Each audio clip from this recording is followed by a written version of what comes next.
Kitties. I basically want to give a backstory or whatever on someone's backstory. So today we are doing no other than Vincent the fox. His name is a pun because a female fox is called a vixen, and his name is Vincent.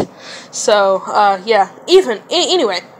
So basically, this boy grew up in a basically kind of I don't want to say abusive because it's it is abusive, but not physically in the way not he wasn't physically abused or anything, but it's almost very you know how what's the term, tiger mom, or I don't know if I'm offending anybody, but that's the term for a overbearing parent that wants the best for their child, but they kind of do too much and they're Chase, why are you crying? Please stop.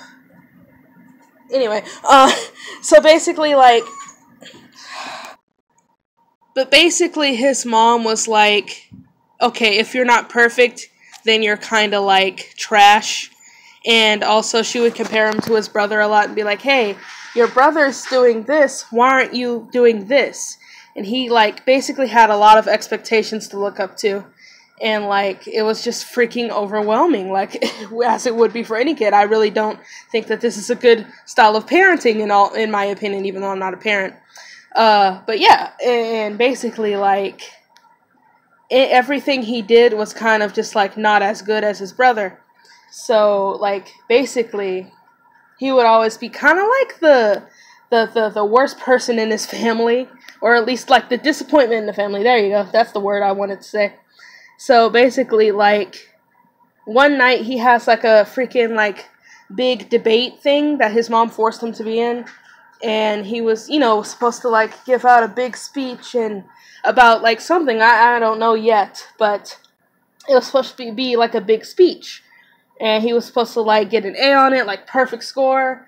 And then he was just looking at his papers and stuff and getting ready to speak, and he just couldn't do it anymore. He just kind of stared at his mom, kind of what do I what do I do? And he was kind of getting stage fright, and he just couldn't really take it anymore. He just kind of threw his papers on the ground and walked away, and everybody in the crowd was like, what the fudge? So basically after that, he gets into a big argument with his mom, and basically is you're putting a lot of pressure on me, I can't really take it, and all that. And then after that, oh my gosh, Chase, what the fudge? Why are you doing this? Why are you bringing your bowl to me? You knocked out all your food. You have food. He acts like I don't feed him. I trust me, I feed him. He threw his food all over the floor. I'm just going to ignore it so I can continue this video. Anyway, so basically, he got into a big fight with his mom, and he was like, I have to move out. I can't really take this anymore because she wasn't really understanding where he was coming from, and she doesn't understand how stressful it is to be him. I'm paraphrasing a bit, but it is pretty bad to do that to your child. To just make them overwhelmed and not even acknowledge their feelings. Anyway, so he goes to freaking Riley, and him are of course were friends back then, ever since they were little kiddos. So he comes and says, can I stay with you? And and he has his stuff all packed up, and he's like, I'm done with my mom, I'm done with everything. And then she is over here yeah, of course, but I have to talk to my dad about it. And then they all talk, and then Dad's like, yeah, you can stay as long as you get a freaking job and support us. And he's like, okay. And so ever since then, he's been living with them. This happened when he was around 15, 16 years old. And at the start of the series, Riley and Vincent are 19 and 18. So he's been living there for a while. So yeah. And basically, ever since then, he's had a bad work ethic, because he's just man, why do I even try? Because growing up in that household, he's just man, nothing I ever do will ever be as good as my brother, so why do I even try? So he doesn't try anymore. Basically, he's kind of lazy, but reasonably so. He's reasonably lazy.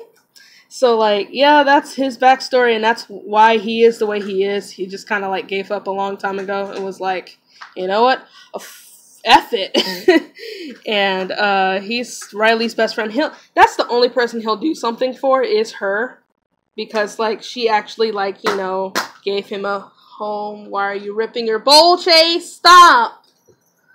Oh my gosh. Anyway.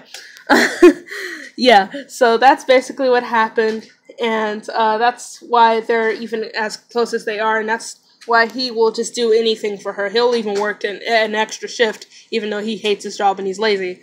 So, like, yeah, I just wanted to give you guys a backstory and why the character the way he is. And so you guys can have more insight. If you guys want more videos like this, just suggest which character you want to get a backstory to or whatever the frick, so you guys can understand them more.